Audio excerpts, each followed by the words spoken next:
mundo ay puno ng kadiliman. Huwag kayong padaling sa masama. Huwag kayong padaling sa kadiliman. Mag-iba kayo ng isip. Control yourself. Amen. Good morning mga kapatid. Totoong madilim dito sa sanlibutan. Sapagkat maraming lumabas na mga aral na nagmula sa mga tao, hindi galing sa Diyos na tunay. Kaya sa huling mga araw na to, ang gusto ng Diyos sa atin, yung maging mapanalangin. Kasi sa pamamagitan ng panalangin tayo nakikipag-usap sa Diyos. Sinasabi natin sa Diyos kung ano gusto natin. Kung meron tayong nararamdamang masama, meron gumagawa sa ating masama, anumang bagay na masama, lagi tayong dumadalangin sa Ama. At kahit mabuti nangyayari sa atin, dumadalangin tayo sa Ama. Yun ang kinalulugod ng Ama. Na lagi tayong dumadalangin sa Kanya, walang maliit o malaking problema sa Diyos. Ang hinahanap ng Diyos, yung humahanap lagi sa Kanya. Ikinalulugod ng Ama na manalangin tayo sa Kanya. Ang panalangin ng matuwid na tao, malaki nagagawa. Kasi marami, napakaraming mga totoo yung Diyos nila eh. Ang problema, yung pamamaraan. Saan sila dumaan? Kumuha tayo ng halimbawa, Muslim. Sino ang Diyos ng Muslim? Si Allah. Yun din naman ang tunay na Diyos talaga, si Allah. Ang problema, yung Allah bang kinikilala nyo, ano ba itinuro sa inyo? Saan ba kayo dadaan para makarating kay Allah? No person or no man can get to the Father except by Jesus Christ alone. So maliwanag yun. Walang makakarating sa Ama o sa Diyos na tunay, kundi sa pamamagitan lang ni Kristo. Saan ba dumaan ng Muslim? Kay Muhammad. Sino ba si Muhammad? Propeta nila. Yun ba ang sinabi ng Ama? Na pag dumaan ka kay Kristo, makakarating sa akin. Wala naman eh. Hindi naman, para sa kanila, si Jesus Christ din, propeta rin eh. Alam niyo ba, sa tingin ko, ang pinaka-religious na tao sa mundo, ang Muslim. Tingnan niyo yung mga damit nila, parang madre. Balot na balot, kahit na sa Mindanao, Visayas, Luzon. Pag nakita mo Muslim, para mga madre. Covered na covered yung kanilang katawan. Tapos meron talukbong dito. Tapos makikita mo may mga belo pa dito. Kasi kasalanan sa kanilang ilantad sa lalaki yung kanilang mga balat. Yung kanilang katawan. Kaya covered na covered sila. Tsaka napakarami nilang sinusunod sa 5 books ni Moses. So according to the law sila eh. Kaya sila religious. Hindi katulad natin na according to faith in Jesus Christ. Religious din tayo in the manner na ang sinusunod natin talaga yung tunay na pagsunod. Sila religious sila sa batas ni Moses na hindi kaariing ganap. O kumuha pa tayo ng example, si Zoroaster. Hindi ko kilala yun, pero may Zoroastrianism. Doon pupunta ba sa Ama sa pamamagitan? Si Confucius, napakatalino Chinese noon. Talagang napakahusay ng mga sinasabi. Pero yun ba ang daan? Si Bahay Faith. Saan dada? Kay Bahay.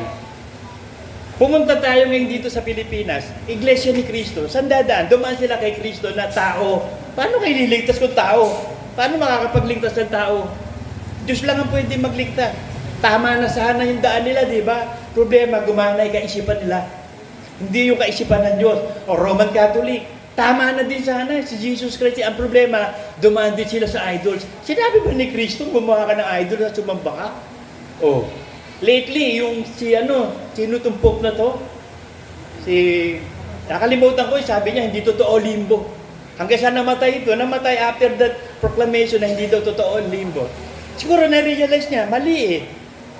Inannounce niya na hindi totoo ang limbo. Ang problema, hindi niya sinabing ang purgatorio hindi rin totoo. Hanggang sa kinamatayan niya, sayang. Kamontik na Roman Catholic, kamontik na rin na Iglesia ni Cristo. Ano pa? Ano pang mga religious sa Pilipinas? Meron nga, Rizalista pa eh. Kinikilala nila Diyos si Rizal eh. Dahil hindi daw namatay si Rizal eh. Hanggang ngayon, buhay pa si Rizal sa kanila eh. Pero napakaraming kulto sa Pilipinas. Pero ano ba sabi ng Ama? Ano ba ang sabi ng Diyos tungkol sa pagpunta sa Kanya? Basahin natin. 1 Timothy 2:5. Sapagkat may isang Diyos at may isang tagapamagitan sa Diyos at sa mga tao. Ang taong si Kristo Jesus. Naging tao si Kristo Jesus. Siya ang salita. Siya ay Diyos na naging tao.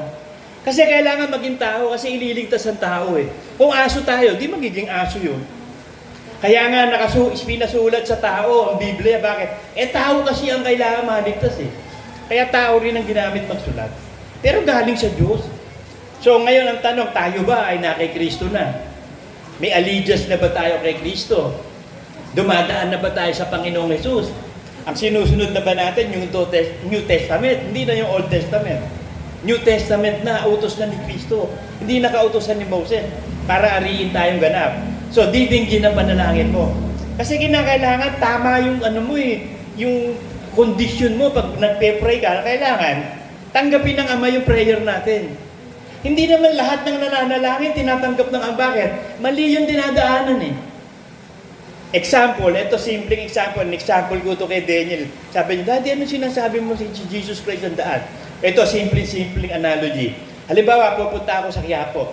Ngayon, itong daan na to, papunta sa Quiapo. Itong daan lang na to. Yung isang daan na yon, walang pupuntahan nyo, ipupunta na Quiapo. Paano, saan ako dadaan para makapunta akong Quiapo? Dito sa daan, papunta sa Quiapo.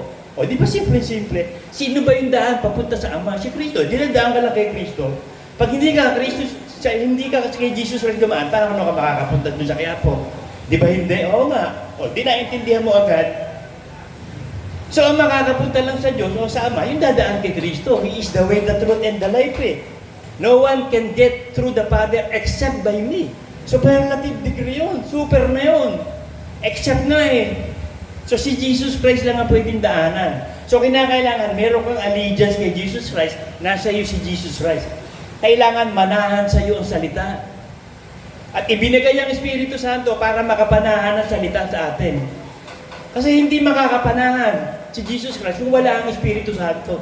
Kasi ang nanahan kay Kristo, ang kapuspusan ng Diyos, ang Ama at ang Espiritu Santo na kay Kristo. Kaya si Jesus Christ, walang ginagawa kundi yung sinasabi ng Ama. Kaya si Kristo, lagi nakikipag-usap sa Ama. Ang ibig sabihin nun, nagpe-pray lagi si Kristo sa Ama. So, ganun din tayo. Every day of our life, let's talk to God. Kasi may daan na, tama yung daan mo eh.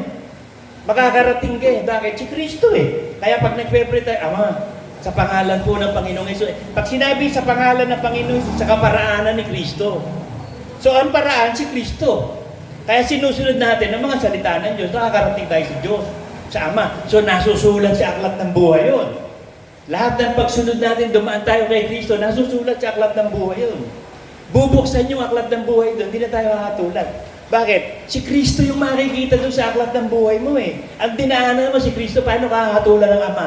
Siya nagsabi, wala makakarating sa akin kundi sa pamamagitan ni Kristo. Yung librong binuksan doon, dinadaanan si Kristo eh. O di diretso sa Ama, hindi makukwestiyon ng Ama yun. Paano kukwestiyon ng Ama si Kristo? Si Kristo ang kinalulugdan ng Ama. Kaya nalulugudan Diyos sa atin kung si Kristo dinadaanan mo. So, kung si Kristo nasa iyo. Kaya kailangan ma-born again. Except a man be born again. So, isisilang ka muli sa Espiritu para mapabilang ka sa bayan ng Diyos at dadaan kayo ngayon kay Kristo. At ang sabi ni Kristo, I'm knocking at the door. Kung sino man ang magbubukas ng pito at papasok, ako at ikaw magsasalo tayo. So meron ka ngayon pakikipagkaisa na kay Kristo. So si Kristo na ngayon ang nasa iyo. Ang kaharian ng Diyos nasa iyo. Kasi si Kristo ang kaharian ng Diyos eh. Naghahari ang Ama kay Kristo, naghahari si Kristo sa mga anak ng Diyos.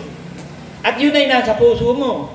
Kaya pag sa puso mo na ang kaharian ng Diyos, naghahari ang Ama, si Kristo sa iyo. At isinugo ang Espiritu Santo para manatili na anak ka ng Diyos, manatili kang dumadaan kay Kristo. Wala ka ibang dadaanan kundi si Kristo. Always pray in the name of Jesus Christ. John 14:14.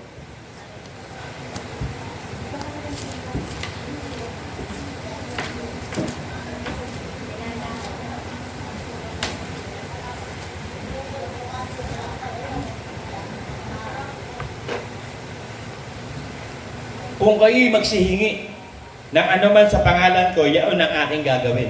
So pag hihingi ka by prayers in the name of Jesus, gagawin niya yun.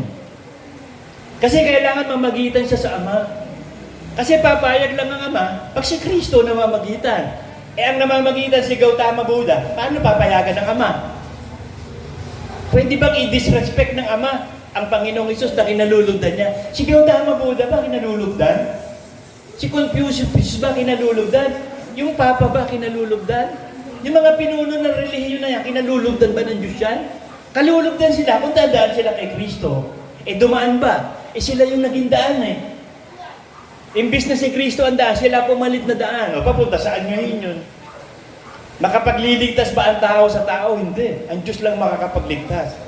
So in the name of Jesus lang lagi, sa kaparaanan lagi ni Kristo. Kaya ibinigay ang Word of God. At lahat ng nasulat at ibinunyag ng Diyos para sa ikaliligtas natin lahat ito. Para maligtas tayo, ito ang daan. Ang gospel, ang kapangyarihan ng Diyos sa ikaliligtas ng tao.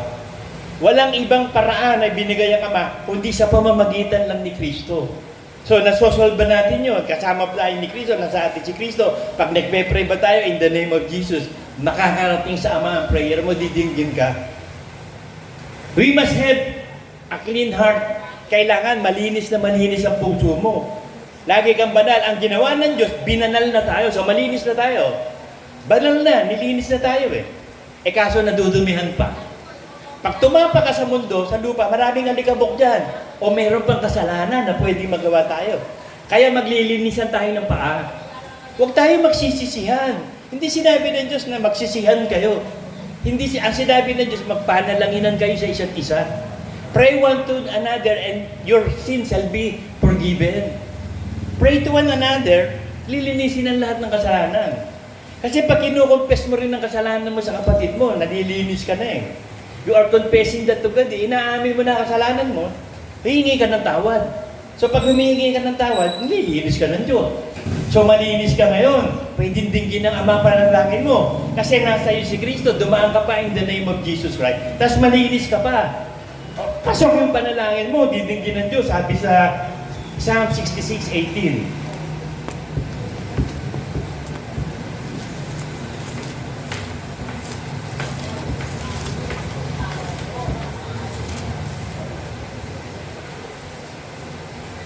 Kung pinakundanganan ko ang kasamaan sa aking puso, hindi ako didinggin ng Panginoon.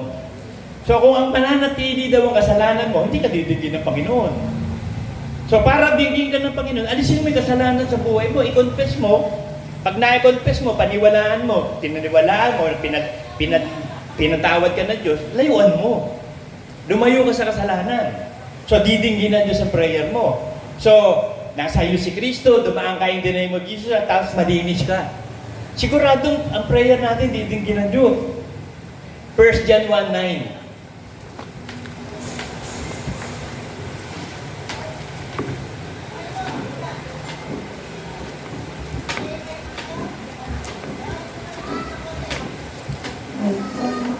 Pag kinikilala mo sarili mo na nagkulang ka, nagkasala ka, pero kailangan mo i-confess. Kaya nga pag ikakasal ka, sinasabi pa sa iyo, do you love your husband? I do. Kailangan mo i-confess. Kailangan marinig sa bibig mo, mahal mo yung asawa mo, magnamahalan kayo. Iko-confess mo kahit sa court. Are you going to tell the truth and nothing but the truth to help you God? Yes, I do. Papatong pa kamay sa Bible ko, no? Kailangan i-confess mo Si Kristo ba pumasok na sa puso mo? Kinilala mo na ba siya? I-confess mo. Pag ikaw ba nagkasala, hindi mo i-confess, i-confess mo. At sabi ng Diyos, i-confess If you are going to confess that Jesus Christ is Lord and your Savior, you shall be saved. If you confess your sin, I will forgive your sin. Sabi ng 1 John 1:9. Kung ipapahayag natin ang ating mga kasalanan, ay tapat at banal siya na siya'y patatawarin tayo sa ating mga kasalanan at tayo lilinisin sa lahat ng mga kaliguan. So lahat ng kaliguan mo, may natatago ka bang kasalanan? Na sikreto? Meron tayong mga kasalanan na nakakahiya, na nagawa natin Secret sa atin pero malalantad yun Kita ng Diyos yun, pinatatawad niya yun. Binura ng Diyos. Ang Diyos ang pinakamatalinong tao. Diyos, siya ang at kung mag-remember siya, grabe. Grabe remembrance niya. Gusto niya nga balikan na nakaraan Pero bakit sinasabi pa niya na i-confess mo? Bakit nililimot niya ang kasalanan? Kasi sa paglimot ng kasalanan, hindi na babalik sa iyo, nilimot mo na Pero kapag ikaw ay nagpatawad sa tao, hindi mo pa nililimot ang kasalanan niya, bumabalik yun. Kaya pag nagpatawad ka, limutin mo yung kasalanan ng tao. Kasi babalik yun eh. May memory ang isip natin. So sa tuwing babalik yun, lalabanan mo, hindi na, napatawad ko na kasalanan nito, wala na. Si Satanas ang gumagawa nun eh. Pinare-remembrance niya sa iyo yun. Kasi doon magaling si Satanas eh. Maglagay ng mga kaisipang masama sa isip natin kasi libre eh. Libre siyang magtanim eh. Di ba natatandaan niyo yung parables of the sower? Sabi nung bakit meron mga tumubong damo? Kasi nung gabi, dumating yun si Satanas eh, naghahasik ng mga damo. Tumubo ang damo, nang inis ngayon yan sa mga tunay na Kristiyano. Kaya nagkaroon ng damo sa loob ng iglesia. Kasi lihim na nagtanim si Satanas. Ang galing si Satanas sa taniman. Tignan mo si Judas. At nung darating na yung Last Supper, di ba, pumasok si Satanas sa kanya. Inilagay sa puso ni Judas na ibebenta niya si Jesus Christ ng 30 pirasong pila. Kaya sabi ni Jesus, sige, gawin mo na, para tapos na. Ang akala ng mga apostol, bibili lang ng kasi treasurer eh. Siya may hawak ng pera eh. Akala nila, gawin mo na. Akala yung gagawin mga pagbili. Siya yung may hawak ng pera eh. Siya ang finance officer eh. O alam ni Kristo na eh, pumasok na nga eh. Kaya niya, gawin mo na. O di ba ginawa na nga, pinagkalo na sa 30 pirasong pila. Hindi expected ni Judas na gano'n ang mangyayari. Ang expected lang niya, huhulihin, palatiguhin, gano'n. Hindi yung papatayin o ipapakaw sa krus. Hindi naman yun ang plano ng Diyos eh. Ang plano ng Diyos talaga, mamatay si Kristo sa krus. Para malinis ang lahat ng kasalanan natin, na sa gano'n, pag dumaan tayo kay Kristo, malinis ang lahat ng kasalanan. Nilinis na niya. Pero pag hindi ka dumaan kay Kristo, hindi nalilinis ang kasalanan mo. Si Gautama Buddha ba pinako sa krus? Si Zoroaster ba? Si Bahay ba? Si Confucius ba? Si Tao ba? Sino ba ipinako sa krus? Si Kristo. O di si Kristo lang ang kumuha ng lahat ng kasalanan ng buong sanlibutan? Hindi sila. Pati kasalanan ni Gautama Buddha, pati kasalanan ni Tao, ni Zoroaster, si Confucius, kinuha na ni Kristo lahat. So doon ka dadaan sa legitimate way. So pasok yung iyong panalangin.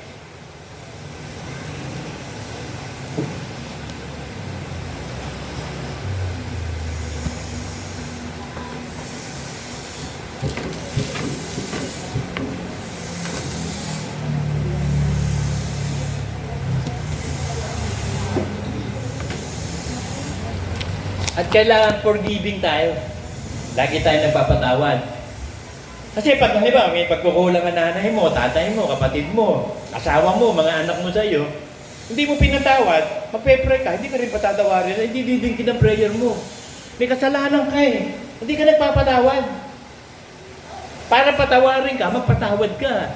Ang Diyos nga nagpapatawad, di ko pa ba hindi magpapatawad? Diyos na nga yun eh, nagpapatawad pa eh. Ikaw pa hindi magpapatawad? Ay, yari ka sa Diyos, hindi ka nagpatawad. Sabi niya sa Mark 11:25, at kailanman, kayo'y mga nakatayong nagsisipanalangin, magpatawad kayo. Kung mayroon kayong anuman laban sa kanino man, upang ang inyong Ama naman, ang nasa langit, ay patawarin naman ang inyong mga kasalanan. Pag hindi mo pinatawad ang kasalanan ng iba, hindi ka rin patatawarin. Kaya umiyak ang nanay ko sa akin. Sabi ko sa kanya, Nay, sabi ko, pag hindi nyo pinatawad ang mga pagkukulang at kasalanan ng tatay, hindi kayo makakapasok sa langit. Bakit? Hindi nyo pinatawad, hindi kayo patawad. Bakit? Yun ang sabi ng Diyos eh. Naniniwala ba kayo doon? Ba umiyak? Parang ayaw patawad. Hindi umiyak. Umalis na ako. Ay, kasi dyan kayo. Bahala na Diyos sa inyo. Ba umiyak eh. Sumaiwas sa sama ng loob kung paano. Kasi pag hindi ka nagpatawad, hindi ka rin patatawarin. O di magpatawad ka para patawarin ka, para pag nagpe-pray ka, hindi mo dinggin ang prayers mo. Hindi ka naman nagpapatawad para patatawarin ng Diyos. Sasabihin ng Diyos eh, pray ka ng pray, may kasalanan ka. Patawarin mo muna, may kasalanan siya, didinggin ko ang prayer mo. Magpatawad ka muna. Kaya sinasabi ng Diyos, magkatiwiranan tayo eh. Sabi sa Isaiah, maupo ka, magkatuwiranan nga tayo. Basahin natin yun. Isaiah 1.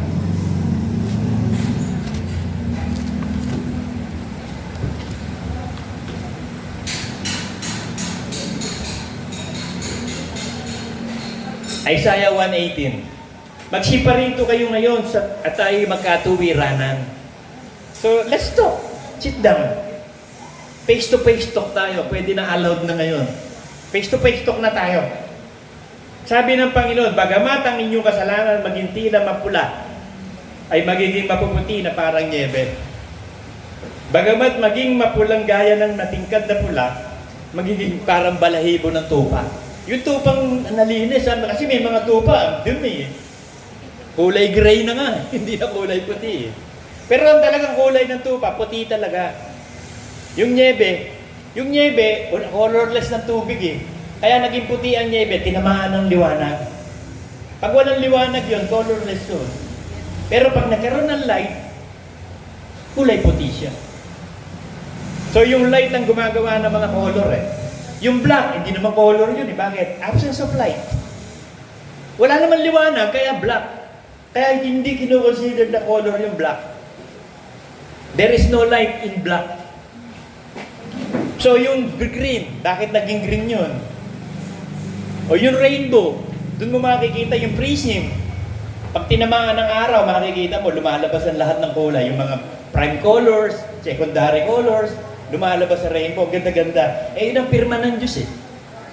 Ang ganda pumirma ng Diyos eh. No? Di ba pumirma siya? Gumawa siya ng kontrata mula ngayon. Hindi ko nagugunawin ang mundo sa pamamagitan ng tubig. O, pipirma ako, rainbow. Eh, di yun. Sa tuwing makikita mo rainbow, pirma ng Diyos yun. Hindi na niya gugunawin ang mundo sa tubig. Pero gugunawin niya sa apoy. Hindi niya masinabing, hindi sa apoy, sa tubig lang eh. Eh, malapit ng gunawin ang mundo eh. Mga in the year 3,000 plus. Kasi 2022 ngayon eh. Oh, i-plus mo yung 7 years. 2029. Tapos, sa tingin mo, ilang taon pa bago mag-rapture? Palagay mo, 3 years na lang kaya? Para mabilis? O 1 year na lang? 1 year na lang kaya? Para, ano na yun? 230 na. Tapos, yung 7 years tribulation, nasabi ko na ba yun? O, di yun na. Eh, yung paghahari pa ni Kristo 1,000 taon, eh di 2030. 3,030 na. Napalagay mo, kailan yung gunaw ng mundo na yun? Nandun sa 3,030 to 3,040. Ang sukat ng time dito sa mundo. Ang malapit na, yung redemption natin. Sabi niya, pag nakikita na natin yung mga signs na yan, darating na ang Panginoon. Kasi yung mga signs, yun din lang naman ang alam ni Kristo eh. Mga signs eh. Binigay niya nga ang mga signs eh. Parang ganito, ibibigay sa atin ng signs, magdidilim. Tapos makikita mo yung ulap, ang dilim-dilim. Walang konti liwanag, tapos sumisimoy ang hangin ng malamig. Ano sa tingin mo, di ba uulan? Alam mo na ang signs na yun, uulan, pero alam mo ba kung anong oras uulan? Alam mo ba kung anong oras papatak yung ulan? Hindi. O ganun din ang pagdating ni Kristo. Kitang-kita na natin ang signs eh, pero alam mo ba kung anong oras? O anong araw? Hindi. Ayan na yung lahat ng signs. So anytime, nandiyan na lahat ng signs eh.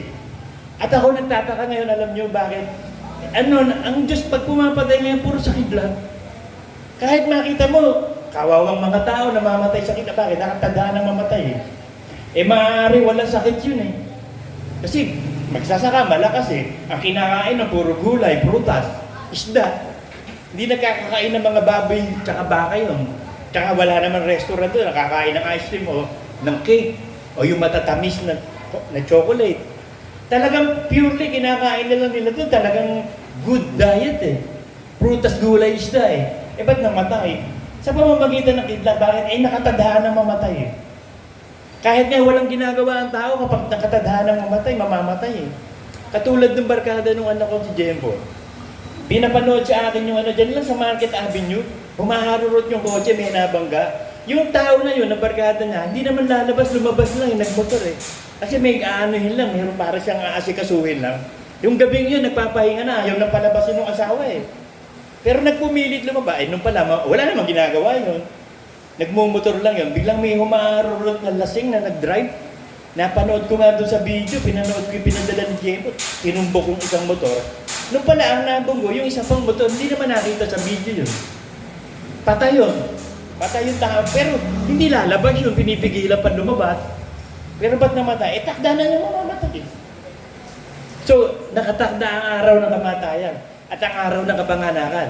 Pero napakahalaga ng araw ng kamatayan. Hindi yung araw ng kapanganakan. Sa totoo nga, wala naman nagse-celebrate eh. Magbasa ka sa akin sa Bible na may nag-celebrate ng birthday nila sa mga apostol. O kahit si Jesus Christ. Wala kang makikita na nag-celebrate. Ang nag-celebrate lang dyan noong panahon ni Job. Yung mga anak niya, pinagpapatay pa. Nagse-celebrate sila sa bahay-bahay pag may birthday. Ay di ang nangyari ngayon, nung may birthday yung isang anak, sama-sama silang lahat doon. Eh nakatakdang, ang bigyan ng pagsubok si Job, mamamatay lahat ng anak niya. So nung time ng birthday celebration, patay. Ang mahalaga, yung araw ng kamatayan, mga kapatid. Ang paghandaan natin, yung rapture, at kung mamamatay tayo sa patay man ng buhay, kay Kristo ka. Ang paghandaan mo yung kamatayan mo, hindi mo alam eh. Siguraduhin mo na kung mamamatay ka, nasa Diyos ka. Lagi kang nagpe-pray. Yun ang gusto ng Diyos eh. We always pray. Sabi sa Ecclesiastes 7:1 ang ganito.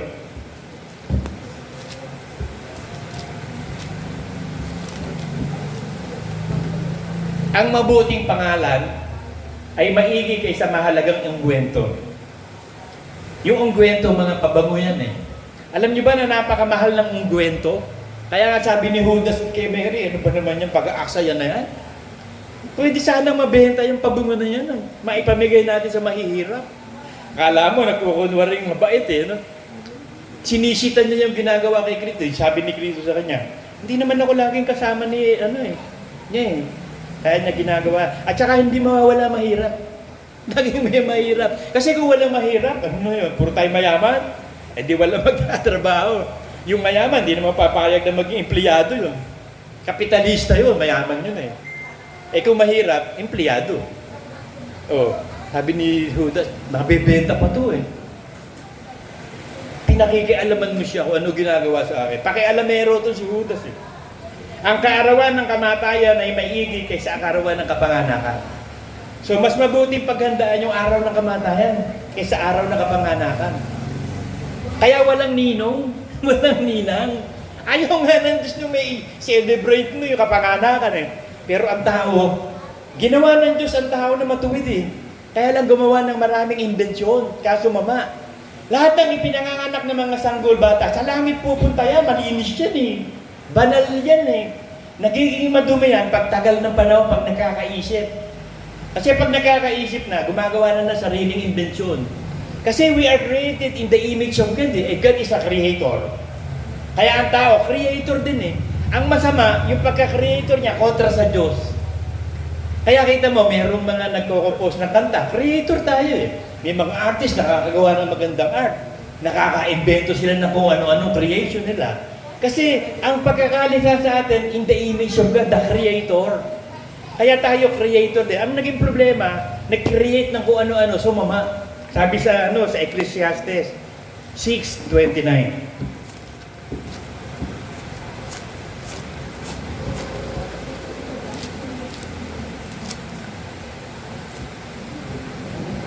Ecclesiastes 7:29. Narito, ito lamang ang aking nasumpungan, na ginawang mabutwid ng Diyos ng tao. Ngunit nagsihanap sila ng maraming katha.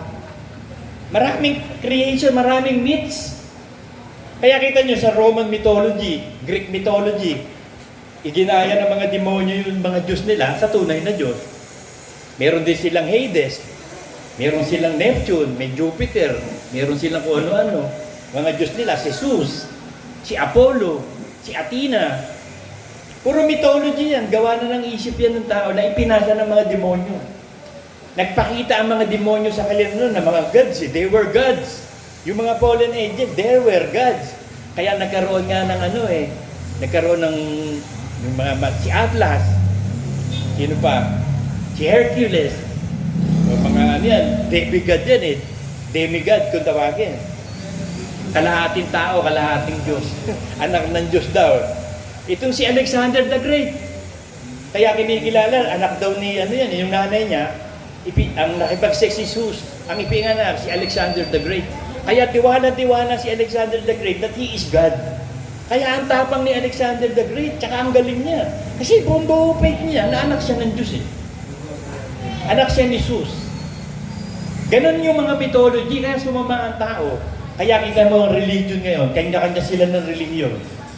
Nag-create sila ng sarili nilang pagpunta sa Diyos. Hindi nila pinaniwalaan ang sinasabi ng Ama eh. Kasi lahat ng sinalita ni Kristo galing sa Ama. Eh ganon ang sistema. Pag si Kristo nagsalita, galing sa Diyos yun. Eh pag si Gautama Buddha nagsalita, galing sa Kanya yun. So malalaman mo ang turo kung ito'y sa tao o hindi. Sabi sa John 7:17.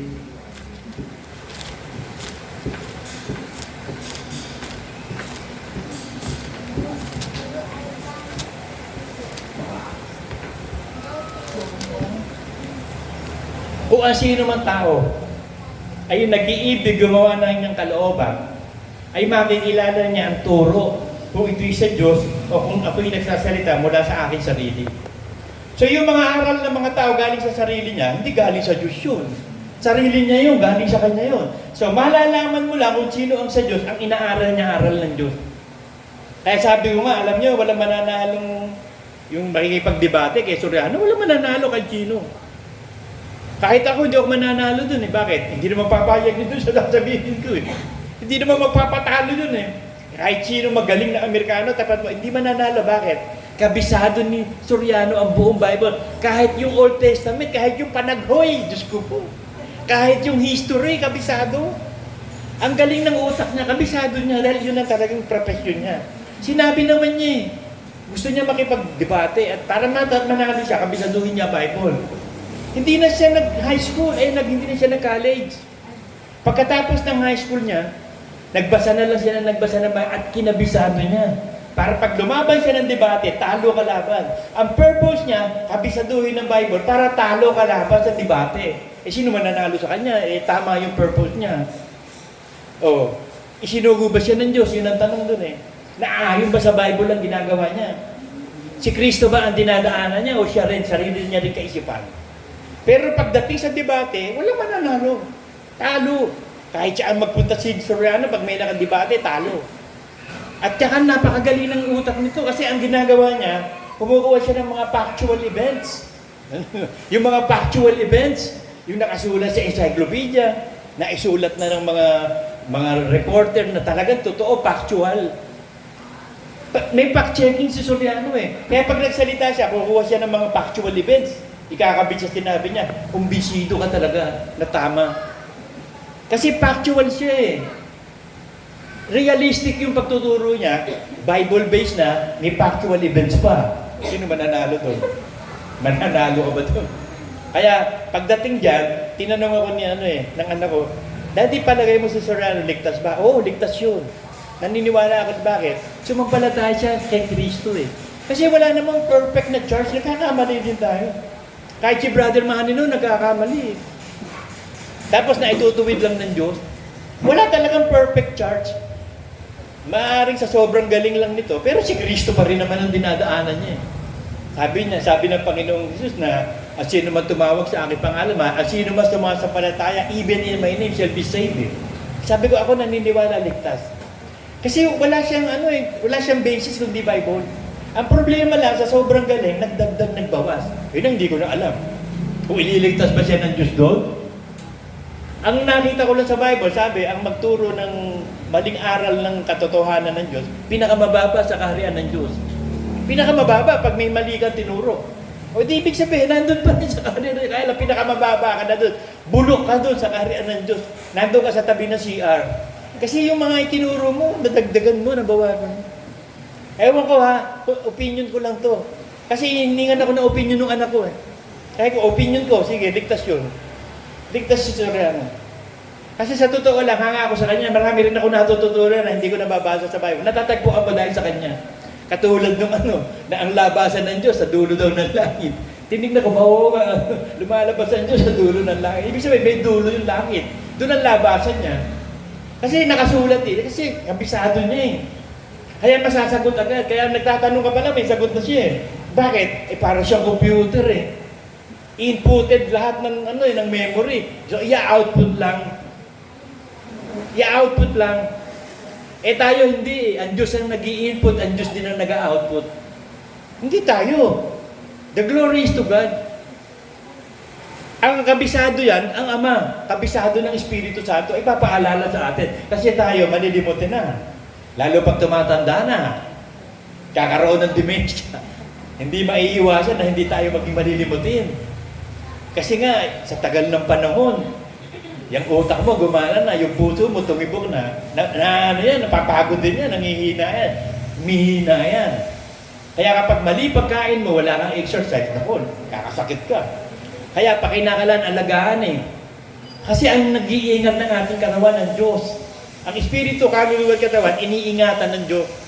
Kailangan pumayag ang ingatan. Sabi sa, 5:23 ng 1 Thessalonians.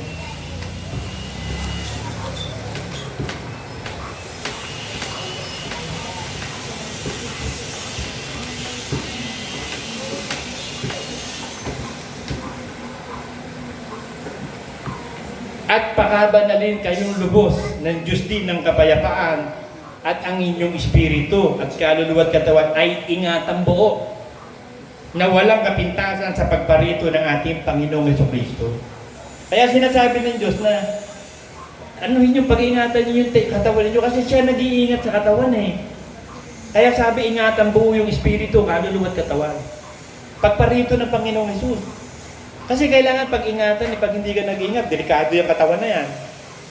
Pag reckless ka, magkakasakit ka. But mamatay ka. Reckless ka eh. Hindi mo iningatan eh. Ang Diyos nga, nag-iingat, ba't tayo maingatan? Tinuturuan tayo ng Diyos ng pag-iingat eh. Pag-ingatan ng katawan. Ang katawan ng templo ng Espiritu Santo, kasi napakatindi ng, tinatawag dito, yung sa Espiritu, sa kaluluwa, yun ang unang purpose ng Diyos. Sabi sa Philippians 4:6, basahin natin.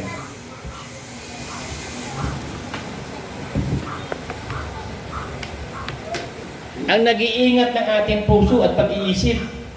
Pag tayo naging prayerful, wala kang ginawa kundi manalangin lagi sa Diyos, humingi ng tulong, pag-iingatan ng Diyos ang isip mo at ang puso mo at buhay mo. So, ibig sabihin, hindi magiging mali ang landas mo sa buhay. Hindi mali decision mo. Hindi mali pagpili mo. Bakit? Kasi pag-iingatan niya yung puso at isip mo. Basahin natin. Hebrews 4:6. Huwag kayong mabalisa sa anumang bagay, kundi sa lahat ng bagay sa pamamagitan ng panalangin at daing na may pagpapasalamat, ipakilala ninyo ang inyong mga kahilingan sa Diyos. So, kahit ano, ipakilala mo. Tanggapin mo na mangyayari, pasalamatan mo na. At ang kapayapaan ng Diyos na di masayod ng pag-iisip, ay mag-iingat ng inyong mga puso at inyong mga pag-iisip kay Kristo Jesus. Tignan mo purpose ng Diyos. Pag naging prayerful ka, naging manampalataya ka, pag-iingatan ng isip mo at puso mo. So, ibig sabihin, yung isip mo, magiging tama ang isip mo, hindi ka mababaliw. Hindi ka magiging gago, magiging matalino ka. Kasi pag-iingatan ng isip mo at puso mo, yung buhay mo. So, hindi mo ngayon magiging reckless driver sa pamumuhay. Pag-iingatan mo yung katawan mo. Kasi pag-iingatan nga ng Diyos yung espiritu, kaluluwa at katawan eh. Iniingatan yung puso pag-iisip natin. Yun ang purpose ng Diyos pag prayerful ka. Pag-iingatan niya yung isip mo, kaya tama decision mo. Sa pagpili mo, tama pipiliin mo. Sa paglakad mo at pamumuhay mo, tama pamumuhay mo. Bakit? Pinag-iingatan ng puso at isip mo eh. Ipinapaalala ng Espiritu Santo sa iyo lahat ng gagawin mo. Prayers is to be prayerful talaga lagi. Sabi sa James 5:16.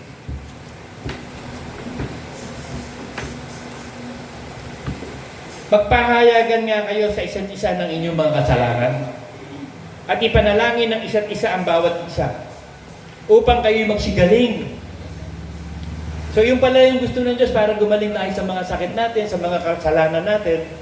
Pag-pray mo, alam mo, may sakit yung kapatid mo, pag-pray mo, may kasalanan siya, hingi mo ng tawad.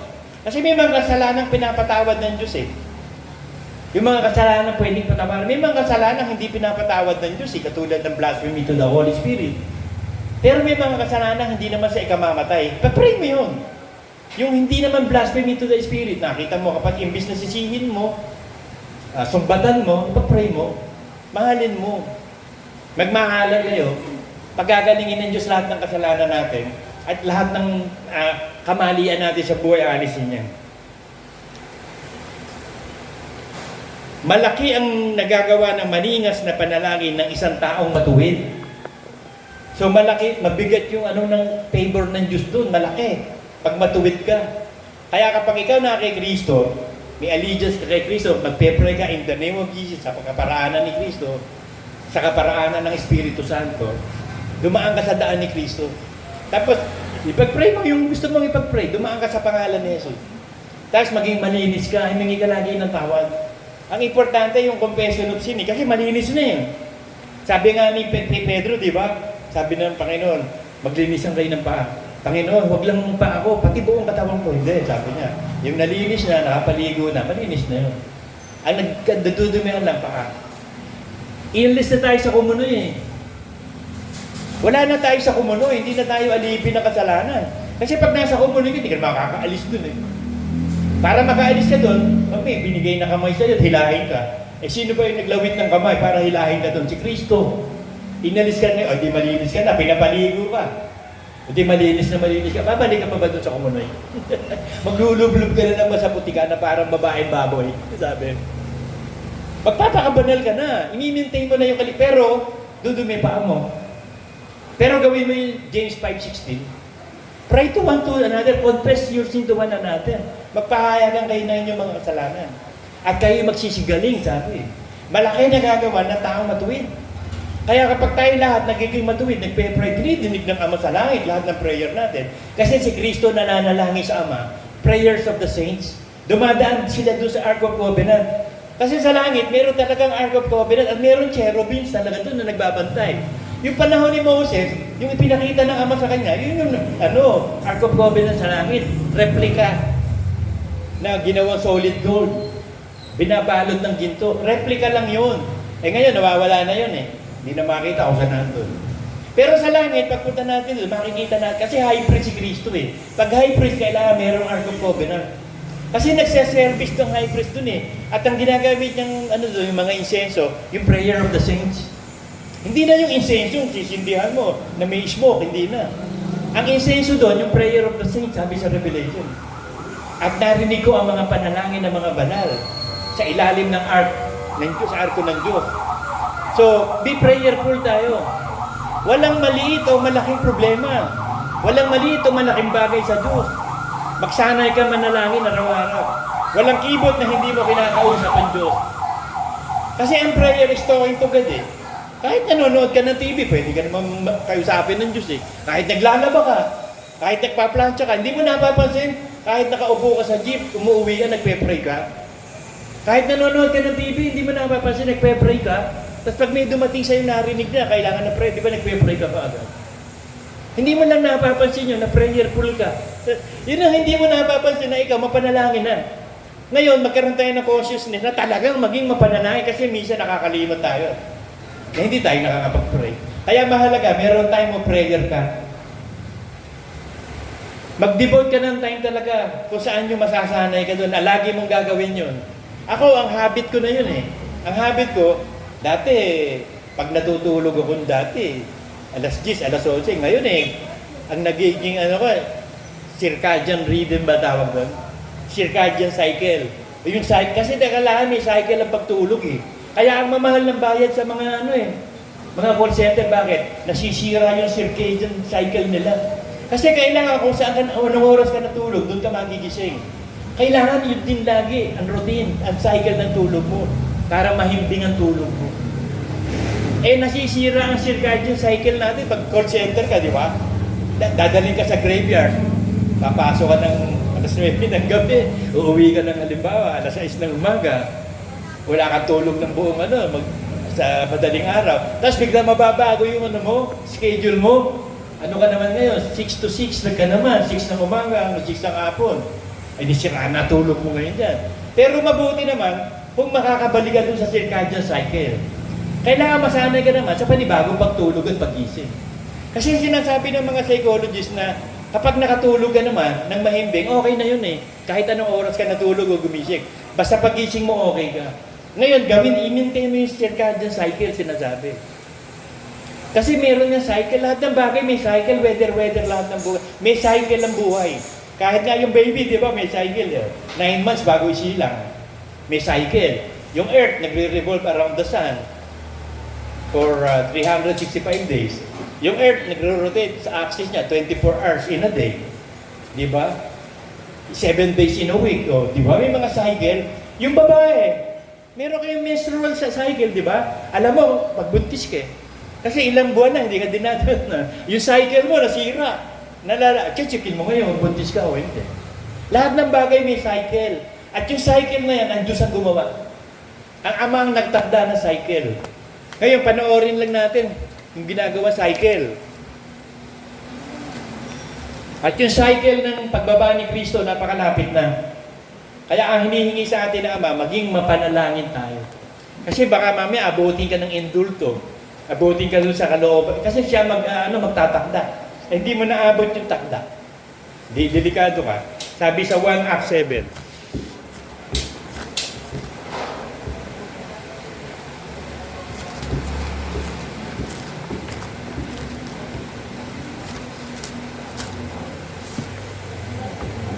At sinabi niya sa kanila, Acts 1:7, hindi ukol sa inyo ang pagkaalam ng mga panahon o ng mga bahagi ng panahon na itinakda ng Ama sa kanyang sariling kapamahalaan. So may cycle. May sariling kapamahalaan ng Ama.